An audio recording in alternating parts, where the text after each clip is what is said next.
this feeling inside my bones. It goes electric wavy when I turn it on. Off from my city, off from my home.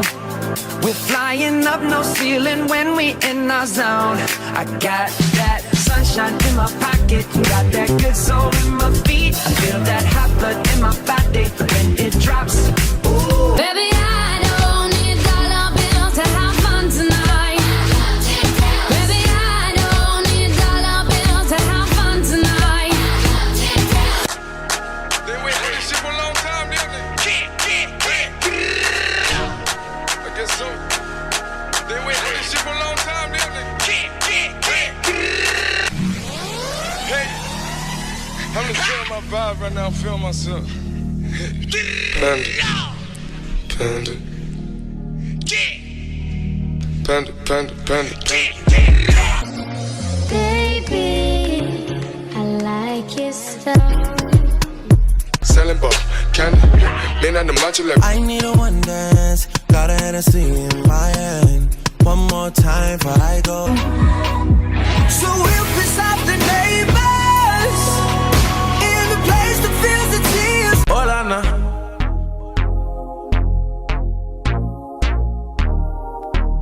She telling me this and telling me that. You say once you take me with you, I never go back. Now I got a lesson that I wanna teach. I'ma show you that where you from, no matter to me. She said, hola, como esta? She said, konnichiwa. She said, pardon my French. I said, bonjour, mada.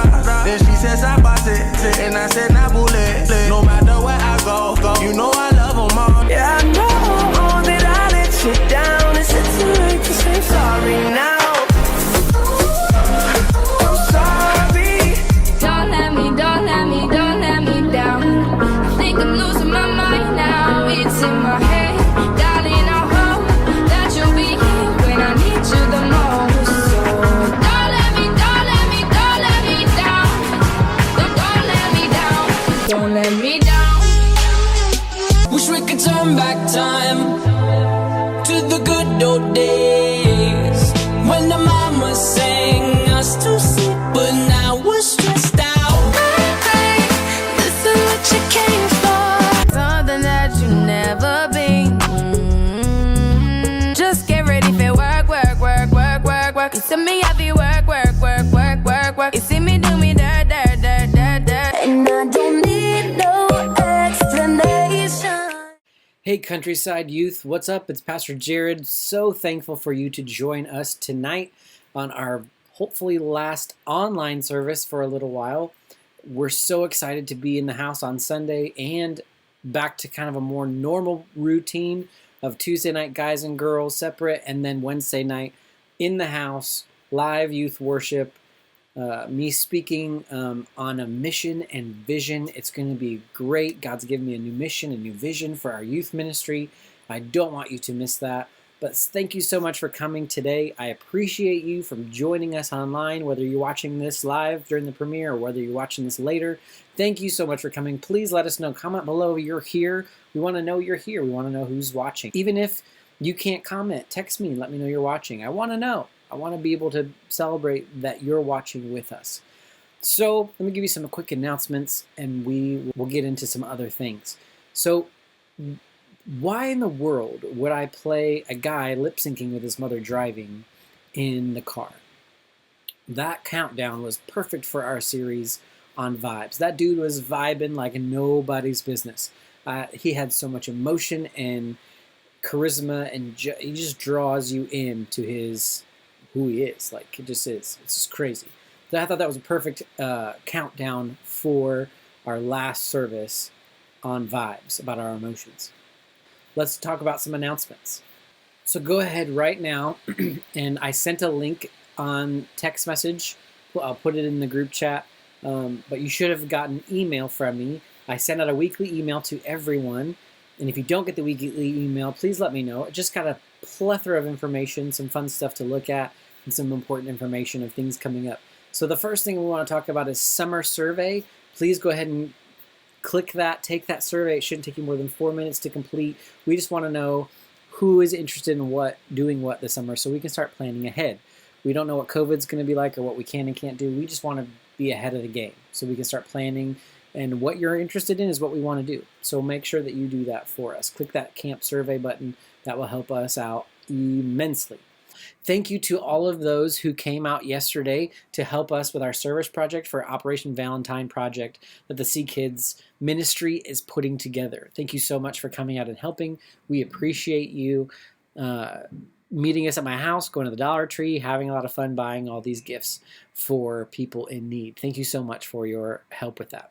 So let me talk about winter retreat. There are 4 of you that are scheduled to go with me, and most of you have registered for the tubing but didn't get to tube. So there is a registration link in this email that if you click it, you can register just for the trampoline park. They've added a trampoline park, 2-hour trip to a trampoline park for those because tubing sold out. So if you want to do that and you want to pay the $20 to trampoline, go click that form and fill it out. It takes like 3 minutes. I did it today. It's not very long. So go ahead and do that. Pay the $20 and you're golden to go to the trampoline park instead of tubing, since they are not opening up more tubing times. I will be sending you this week or next week, probably closer to early next week, a list of all the things you need to bring, the schedule of when we're leaving, when we're returning, and all of that fun stuff. So I just wanted to let you know that in advance. Winter retreat next weekend, not this coming one, but the next one is going to be a blast. This Sunday, we will be back in house. Like I said earlier, we will be back in house at 9 and 11. Our actual in-person worship service, live people, live singing, live music. It's going to be a blast. Please come, only if you're healthy and you're safe. We do want you to be there, but we want you to be fever-free and not sick so you're not spreading anything around. Also, we're doing a mask-only section.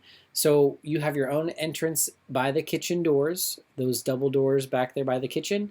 You can come in, and then there's this back, like the back area is all going to be designated for masks only. So if you want to come and be with people who are only wearing masks, that's your place. So come at 9 or 11 o'clock, both in-person worship services on Sunday. Now, Sunday night is really cool. This Sunday night, we have the Super Bowl party. We're going to be going to Tina Fisher's house, 1786 East Lower Springboro in Waynesville. We are going to meet at 6:15. The kickoff is at 6:30. I will bring some food, probably B-dubs, wings. Nothing goes better than that with a Super Bowl. So I'll bring some wings, but please, everybody bring out your favorite snack and drinks to share, okay? So bring your friends. Come for the party. We'll have the game on 2 screens. We'll have lots of places to spread out. It's going to be a blast. Don't miss this Sunday night Super Bowl party. Come hang out. Also, just don't forget to check through this email. There's plenty of awesome things. Things that are coming up, just so that you know. Mission and Vision Night, February 10th, Wednesday night from 6 to 8. Very important you all be there. God's given me a new vision, a new mission, a new purpose for our youth ministry. So come and hear what God has laid on my heart. I want you to be there. I don't want you to miss it. Plus, nothing better than live worship, right? So we're going to try to have our students give some live worship that week too. A new series in February called More to the Story. It's our love, sex, and dating. It'll only take about 2 weeks this year on that, and so that'll be the last 2 weeks in February. Also, Swole Night of Praise is February 21st. It's a Sunday night. I need to know by February 17th if you want to go so I can plan transportation. So it's a free thing. Just bring money for food and come worship with the district. Also, junior senior trip non-refundable deposit is due February 28th. It's $150 out of the $250 total, so you'll have $100 left to go. I need the $150 so I can secure a place for us, and I know exactly kind of who is going to go. So I need that by the 28th, no later. If you don't give me the non-refundable deposit, you might not get a spot to go. So it's that important that you pay the $150 then so that you secure your spot on that trip in June. Okay, I know it's a long time away, but Gatlinburg and Pigeon Forge fills up quickly. So I want to have the most time to get us the best place that we can. District Blast is also coming up in March. Sent out an email today about that, and I'll be telling you more about that as it comes along. Spring Break Week is March 22nd through March 27th, so it should be a great couple of months. Lots of stuff going on. I can't wait for you to participate, come together. Let's build a new community. Let's build some new connections. Let's do some things together that we can just change the world for Jesus. I want to see God move, God grow in you. I want to see God do new things in and through you this year. I want us to see us grow, not numerically, not large, like I want to have the most kids ever in youth group. I don't care about that. I want to see you grow spiritually. So let's move into a time of worship. And instead of us actually listening to a worship song, I've contacted a friend of mine, a pretty famous guy. I don't really know him, but I'm going to pretend like I do. Hired this guy to come be with us online to show us, to talk to us about worship. Hope you enjoy.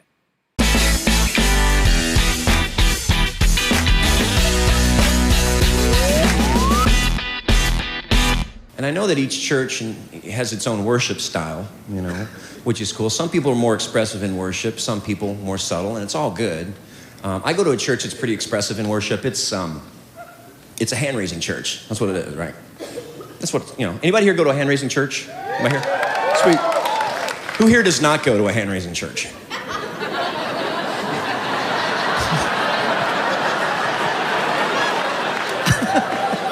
Some of you are trying, you're like, I can't. I want to, Tim. I need to get some momentum. Totally cool. But hey, if you're not used to going to a hand-raising church, you want to go and join us, feel free to join us, but don't feel like you got to join right in, okay? Start slow. We got a lot of different hand raises that we use. We actually have names for our hand raises. So I'm going to walk you through real quick, okay, what they are, just to let you know. Say you're at my church, music is rocking. Start slow, hands in the pockets, little elbow flap, you're fine. Very subtle, get warmed up, get your heart rate up. When you're warmed up, start with the first one. Ready? Carry the TV. Carry the TV, that's our first one. Very subtle. Go to big screen, a little wider. Next one's my fish was this big. My fish was this big. If you're a liar, you go out there, that's fine, don't worry about it. Jesus loves you, grace. Next one's hold my baby, hold my baby. Got dueling light bulbs, that's our next one, dueling light bulbs. Got goalpost, everybody knows goalpost. Throwing a heartburn, a lot of people like to do heartburn. Double heartburn, right back to goalpost. What's my favorite? Mufasa. Mufasa, that's my favorite. The circle of life. Tim, can you go higher? Yes, you can. You can take one hand, go a bunch of different stuff. Pointer, hatchet, schoolroom. Release the doves, give the Lord a high five, press it out. A lot of women like to wash the window. Wash the window.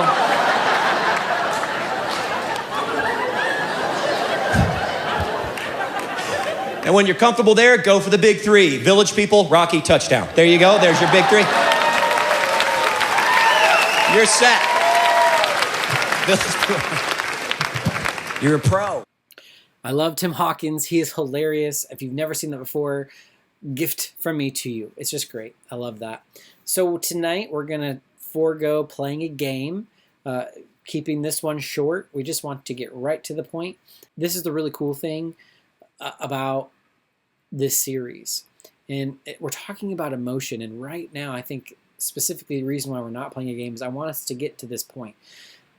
The point is this. Because of Jesus, fear doesn't have to be the boss of you. We live in a world of fear right now. Whether we want to admit it or not, we deal with fear. Constant fear from our government, from school, from parents, from the virus, from whatever. We have fear, and it cripples us as an emotion. And so I want us to talk about this today and think through this. So let's watch this video together, and I'll come on after and we'll talk about it some more.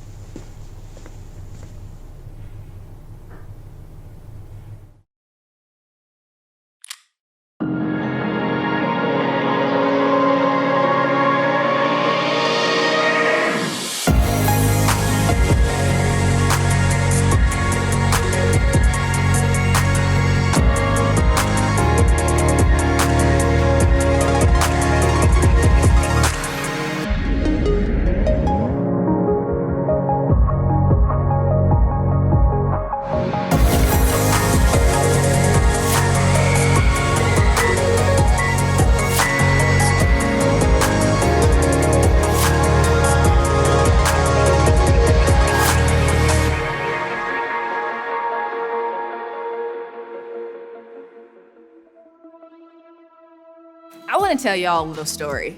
I remember it was my junior year in high school, and I wanted to try out for the track team. And so I tried out, I made the team, and my coach wanted me to be a long distance runner.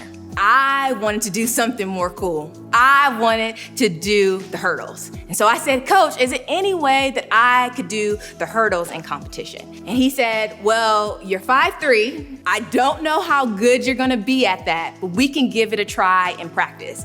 And so I was super geek. I had the thought of like, what if I'm really good at this? What if I get to go to the Olympics? You know, all of the cool thoughts I had in regards to, running the hurdles. And so the coach let me do it. During practice, I was okay. And he gave me one opportunity to kind of compete in one of our semi-competitions. And so the day comes, and I literally start to panic. I had the thoughts of, what if I become the laughing stock if I'm not able to get over these hurdles? What if I fail? What if I just completely not do good? And I get to the track meet and I completely vomit. All over my suit, all over the floor, and I completely lose it. My coach comes over to me, he's like, Crystal, do you think you can do it? And I said, I think I can. So I get there, I'm on the track, and right before they go off with the starting pistol, I take a deep breath and I go. And listen, y'all, I missed every single one of the hurdles. It was the worst day ever for me. And that may not be your experience. Your experience may be different from mine. But the reality is this: we all have experienced fear in some shape or another. It may have kept us up from trying new things. It may have kept us from speaking up when we should have. It may have hurt our friendships. It may have created something that we say to ourselves in our own head that convinces us of things about ourselves that are not necessarily true. It may not be a scary movie type of fear that controls us, but it might be a type of fear that creates worry and anxiety in us that have a huge impact on our life. And I think it's pretty safe to say that fear is an emotion that we have all been controlled by in one way or another. The crazy thing about fear is that our ability to experience it is something that makes us uniquely human. Think about it for a second. Our fear comes from the fact that we can gather information and think about the future. And as humans, we can wonder those what if questions like I had. What if this happens, or what if that happens? And that can make us afraid. We are where we are today because the human race has been able to learn things, build on what we've learned, and then project it into the future. The same ability that allows us to fear also allows us to imagine, have hope, and dream, and wish for really great things to happen in our life. So our ability to gather information and think about the future has two sides, the fear side and the hope side. I think we will all agree that the hope side is incredible. We love imagining, dreaming, and inventing. But then we have the fear side, the side that comes up with all the what ifs. And we all know that the what ifs makes us feel a little bit crazy. We are in another week in this series called Vibes. We've been talking about our emotions and the way they affect us and the world around us. And fear is one emotion that we all experience in our lives. But here's what's cool about it all. Jesus had a lot to say about fear. The problem is we tend to read verses where he talks about fear by themselves. And when we do that, they sound nice, but they don't seem possible or even practical. For example, Jesus said, "Fear not." In other words, when it comes to fear, just stop and quit. That's not exactly helpful though, right? So today, I want to look at a passage where Jesus talks to some of his close friends about fear, but with a little bit more context for all of us to get to know and learn a little bit better. Jesus had 12 main followers who were also his friends. He spent a lot of time with them because he wanted to teach them and to encourage them to do great things in the world. And at one point, he tells them this: I'm going to send you out like sheep among wolves. Just think about it for a moment. Wolves are predators and sheep are prey. So Jesus is like, you guys are the prey and I'm going to let you loose with a bunch of predators. And then he goes and gets a little more literal. He tells them that they will also be arrested and beaten. And to wrap it all up, he tells them not to be afraid. I don't know about you, but I will be afraid. We tend to read the story and stop there. But when you look at it in its full context, this is just one part. Before this conversation, there's another time Jesus was out with his disciples. Jesus took his friends on a trip. They were on a boat in the middle of a sea in Galilee, and while they were there, Matthew recorded this. Suddenly, a furious storm came up on the lake so that the waves swept over the boat. Jesus and his disciples are on a small boat in the middle of water, and without warning, a storm shows up. Think about it for a moment. The loud crashing from the waves, the wind that can literally blow you away, the rain that just keeps coming down, the bright lightning that lights up the sky full of dark clouds, and the thunder that shakes your chest. In the middle of it all, Matthew tells us that Jesus was sleeping. Can you imagine, just for one moment, either Jesus was faking it or he was actually in a real deep sleep? So as the disciples were scared out of their minds, as I would have been too, and their fearless leader was sleeping right through it, they did the same thing I think I would have done. They woke him up. Lord, save us. We are going to drown. Imagine just for a moment the disciples' frustration. They were trying to stay alive while Jesus was trying to take a power nap. This is how Jesus responds. You of little faith, why are you so afraid?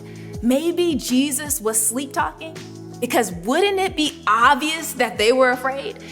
I mean, who wouldn't be worried about dying? But Jesus was teaching them about fear.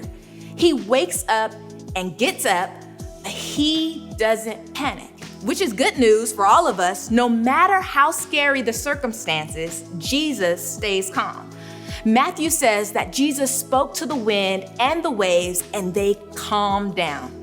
Now the disciples were amazed. They responded by saying this: what kind of man is this? Even the winds and the waves obey him?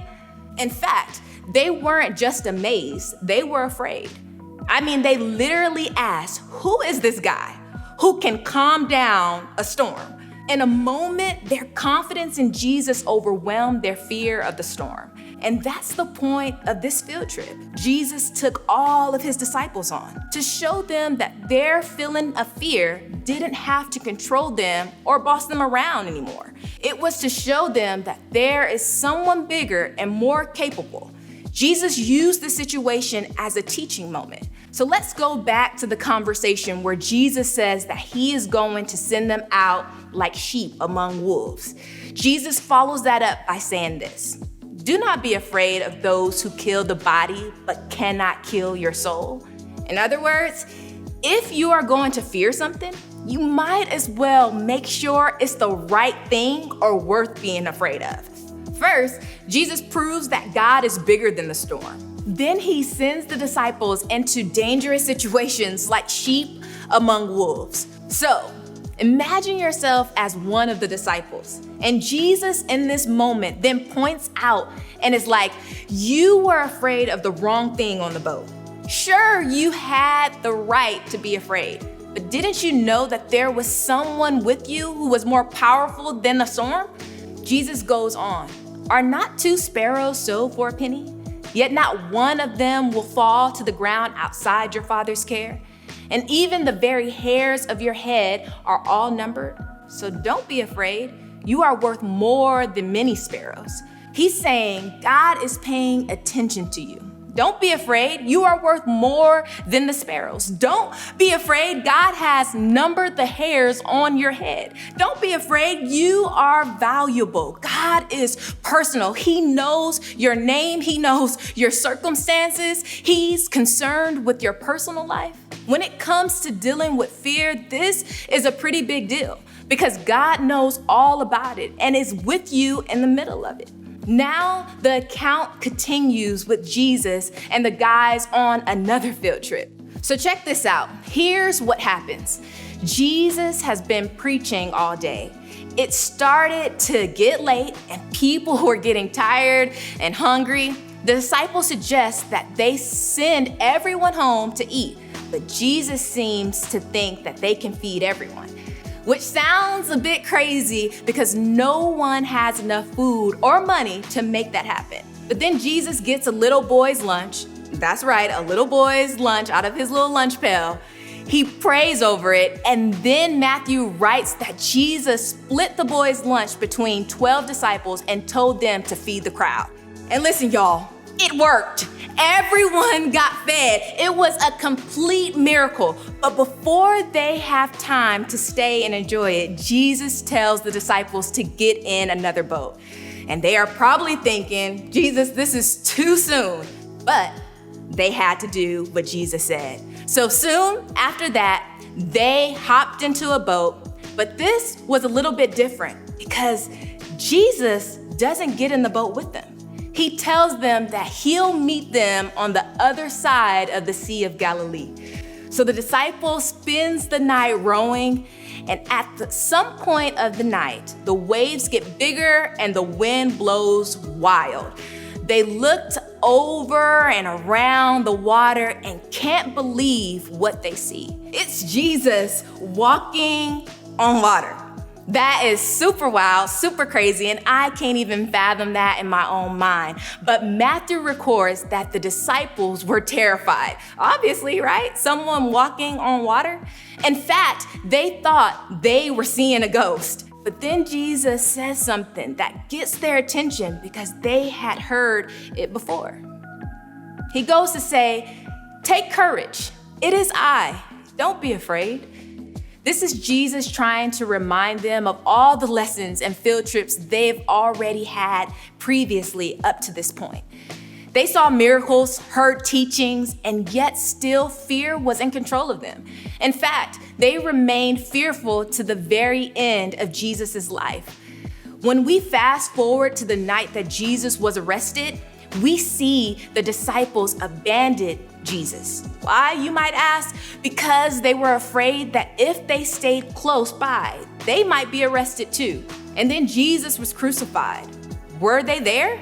No, they left because they were afraid. The next day after Jesus was buried, where were the disciples, you might ask? They were hiding in a room because they were afraid.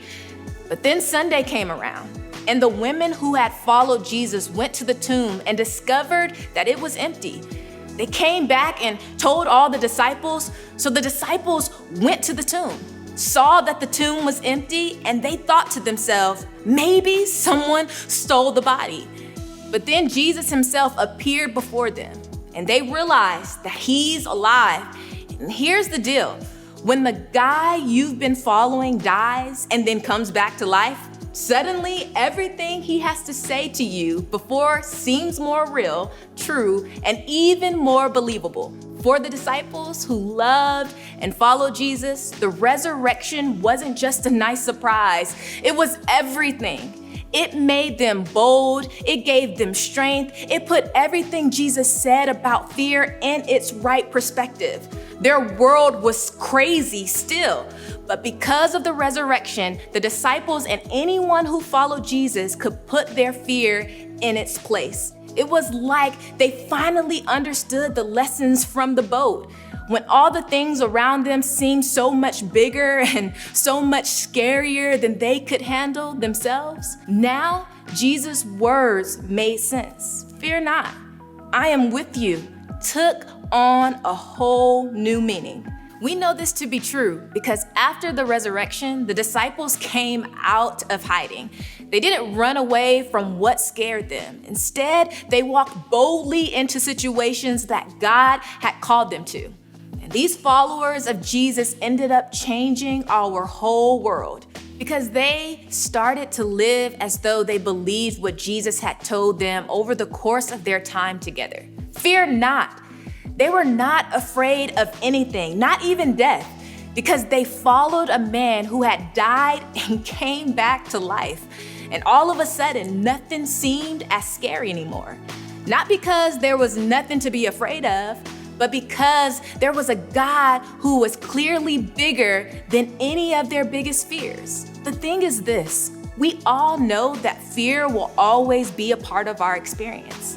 Fear is a part of what makes us human, and it will always be there to some degree. But we don't have to live like fear is in charge of us and telling us what to do. There's a guy by the name of Peter who was one of Jesus's closest friends. He was there with Jesus during the miracles on the boat rides. You know, the guy who promised that he wouldn't deny knowing Jesus, then denied him 3 times. The one that panicked when Jesus was arrested. Also the one that hid in fear after Jesus died. Yeah, that guy.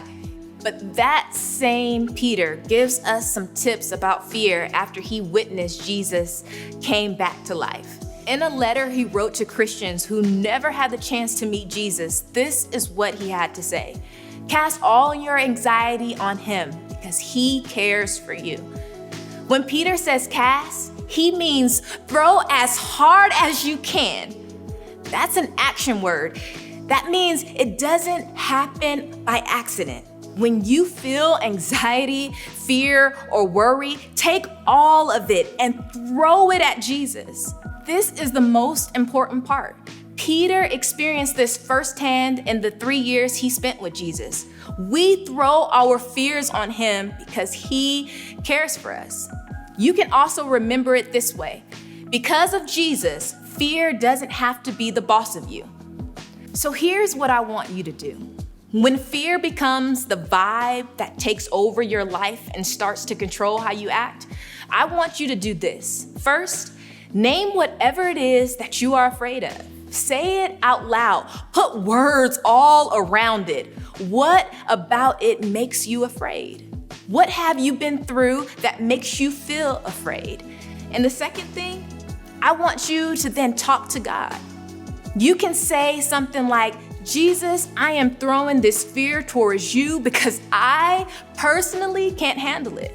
I am giving you my fear of trying to do everything right. Maybe the fear of trying to not be afraid of the dark anymore. Maybe it's the fear of not having so many friends. Whatever that fear is that you're dealing with, I want you to fill it in that blank and say, you care for me. And even though it doesn't always feel like it, I'm choosing to believe that you are bigger than any fear that I face. Because you faced death and came back to life, I can trust that you can handle any fear that I bring to you. So as we wrap up today, I hope you'll remember that these vibes, feelings, and emotions that we have don't have to control us, especially fear. They were never meant to make us who we are. They are, however, invitations to pay attention. So while we can learn from our emotions, we need to know that because of Jesus, they don't have to be the boss of us. So hey, here it is. The thing we face and the fear we feel can be a lot to handle. I get it, especially on our own, but it doesn't have to be that way. That's why small groups are so important. It's a place where you can share what you're actually going through with people who might be going through something similar.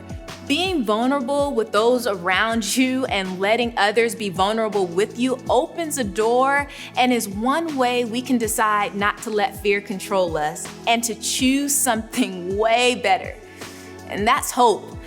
To experience hope for yourself and to give hope to others is incredible. So this week, try talking to a pastor, a friend, a small group leader, or a trusted adult about one fear you may be feeling. And I encourage you to try sharing that with your group. Then and only then, you can be bold and courageous to help each other. Fear not, my friends. Thank you so much for coming tonight. Thank you so much for being a part of this service. We love you here at Countryside Student Ministries. We pray for you often. We want you to know that you are special and you are meaningful to us. We also don't want you to forget that Jesus died so that you do not have to live a life of fear. Your emotions don't have to control you.